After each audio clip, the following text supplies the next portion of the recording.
Bersama kami kritisnews.com berjumpa kembali, dan sore ini Kamis 29 Juni 2022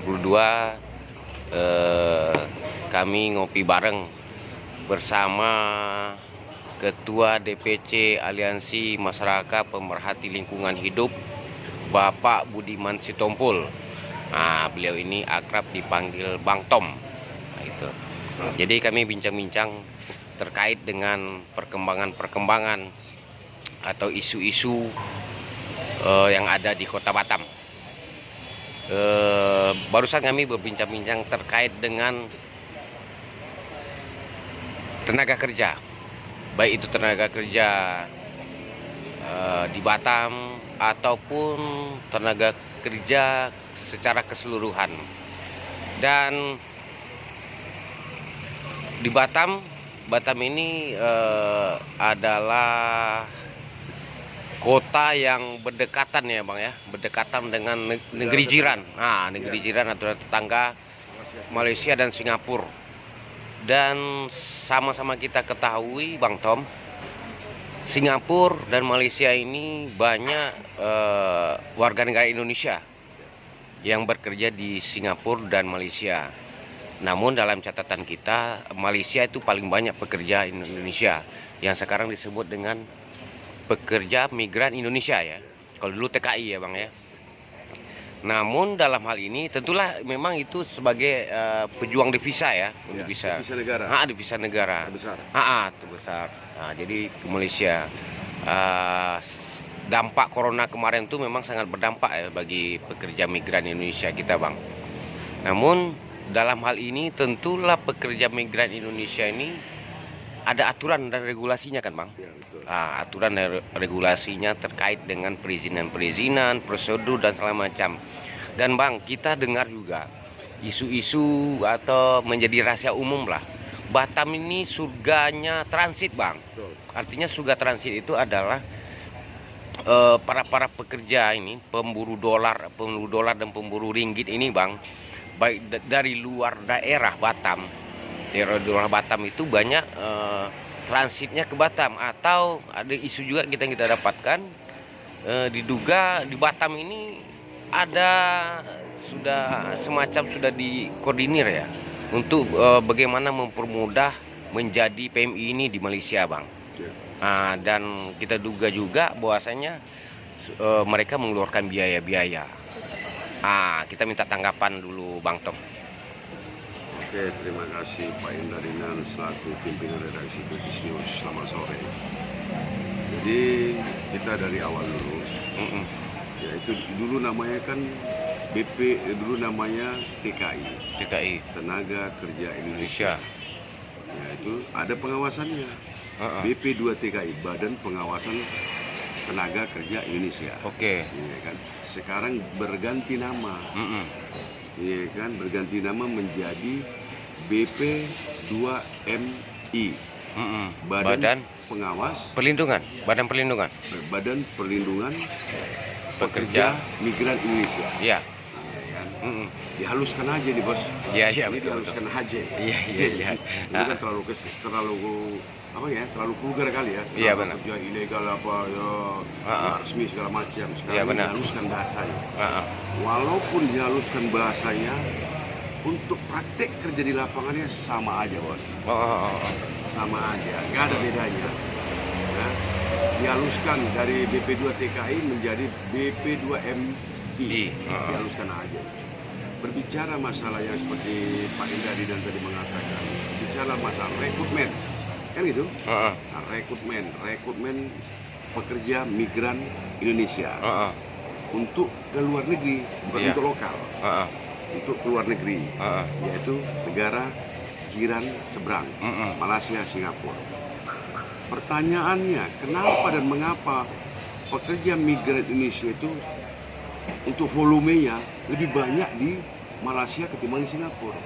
Bos, Singapura itu tak ada aturan Bos. Nggak sembarang tenaga kerja mereka terima di sana. Ya kan? Itu mereka memang betul undang-undang, aturan mereka betul tegakkan, betul mereka terapkan. Beda sama di Malaysia. Malaysia sama kita bos sudah sama-sama tahu Iya, iya. bagaimana. Ya, kan? Bisa bermain mata artinya. Nah, gitu tadi nggak usah kita jelaskan lah, udah sama-sama tahu lah Indonesia sama Malaysia. Kenapa sampai saat ini kita berbicara pekerja migran Indonesia ini nggak selesainya? Dulu berbicara masalah tenaga kerja Indonesia nggak selesainya. Jadi mereka yang ada selaku pengawas, badan perlindungan pekerja migran Indonesia. Kita berbicara perlindungan, ya kan? Yang dilindungi mereka itu apa? Seharusnya kalau betul-betul badan perlindungan pengawas pekerja migran Indonesia, mereka lindungi mulai dari pusat, daerah, kabupaten dan kota. Iya kan? Dia lindungi tentang apa? Tentang pengirimannya, tentang aturannya, tentang undang-undangnya, tentang rekrutmennya, bos. Yang dikeluarkan oleh undang-undang tenaga kerja atau Kementerian Tenaga Kerja. Iya. Ya kan? Jadi kalau dari semua mereka punya izin dari Kementerian Tenaga Kerja, rekrutmen yang ada yang punya izin untuk rekrutmen pekerja migran Indonesia yang dulunya pekerja tenaga kerja Indonesia itu yang ada di Jakarta, bos. Di Jakarta doang. Untuk di daerah luar Jakarta itu hanya perwakilan. Kalaupun ada perwakilan, mereka harus mengikuti aturan yang ada ya dari pusat. Contoh, ketika rekrutmen pekerja migran Indonesia diminta untuk rekrutmennya apa nih? Apa job kerja di sana nih? Di Malaysia ini apa job? Pekerja bangunan kah? Pekerja bangunan kah? Sawit kah? Atau pembantu rumah tangga dan lain-lain. Nah, ini kan seharusnya ada pengawas itu tadi di badan pelindungan nih. Dilindungin dia bagaimana cara rekrutmen pengambilan tenaga kerja ini untuk mengambil tenaga kerja dari daerah, contoh dari Jawa, dari Medan, dari Padang, dari mana seluruh 23 provinsi. 34 provinsi. Seharusnya ini kan dilindungi, bos. Tenaga kerja pekerja migran Indonesia itu sangat besar bagi devisa negara, Pak. Besar devisa negara. Jadi Bang, kan ada isu ini yang banyak pengiriman ya, disebut dengan pengiriman PMI ini ke Malaysia tuh. Yang paling banyak yang kita dengar tuh ke Malaysia. Dan informasinya juga tidak melalui prosedur dan juga tidak dibekali. Ya seharusnya kan ada pelatihan-pelatihan, ada balai pelatihan kerja, sesuai dengan apa skill mereka masing-masing dan ditempatkanlah seperti itu di situ. Kalau mereka nanti itu ahlinya di bidang rumah tangga ya sebagai pekerja rumah tangga. Kalau ahli bidangnya di pertanian ya mereka di perkebunan. Kalau tukang mereka nanti mungkin di proyek-proyek. Dan ini kita mendengar dan melihat bahwasanya ini mereka kirim ke Malaysia. Yang penting bagaimana sampai di sana.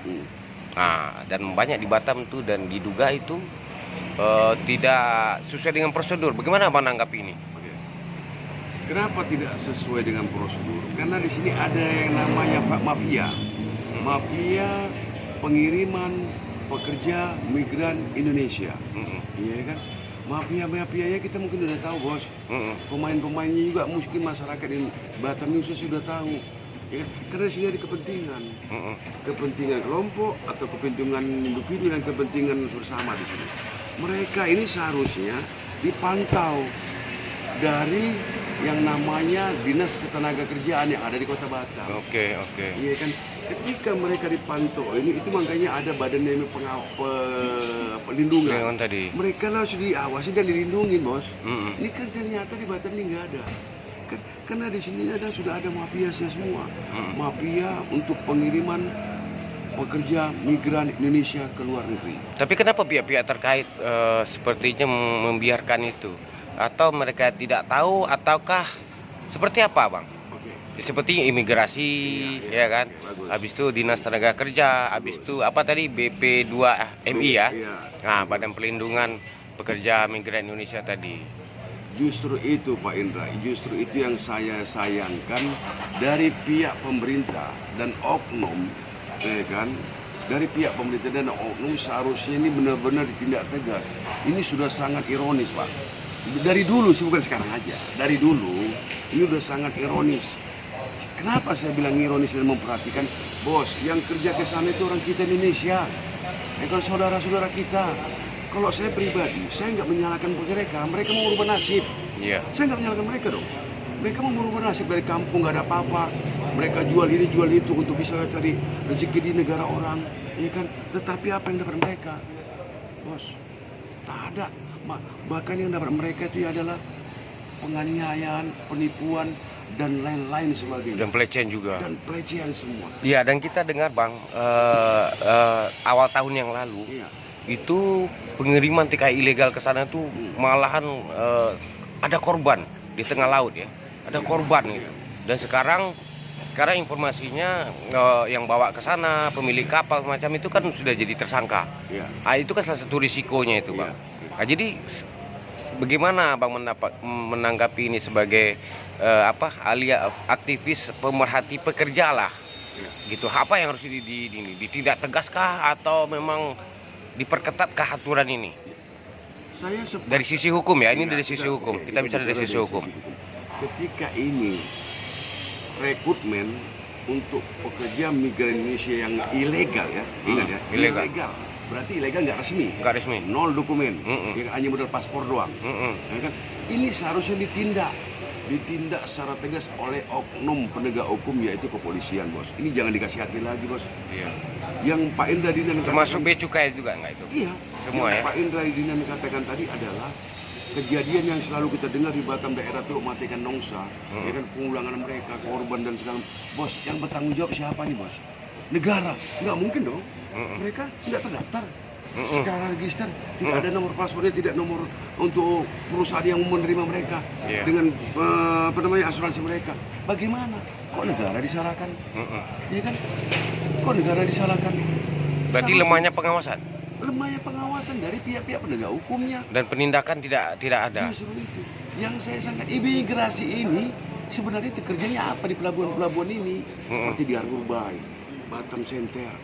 Seharusnya kan mereka ngawasin ini. Kan sebenarnya kalau yang resmi dari rekrutmen pengiriman tenaga kerja atau pekerja migran ke luar negeri, mereka yang namanya paspornya paspor 24. Itu yang resmi, Pak. Iya ya. Bicara paspor ini loh. Paspor yang resmi, paspor. Sementara sekarang paspor 48 kan kebanyakan paspor wisata. Berarti ini ada semacam permainan dan celah-celah untuk supaya bisa masuk ke Malaysia lah, contohnya masuk ke Malaysia gitu.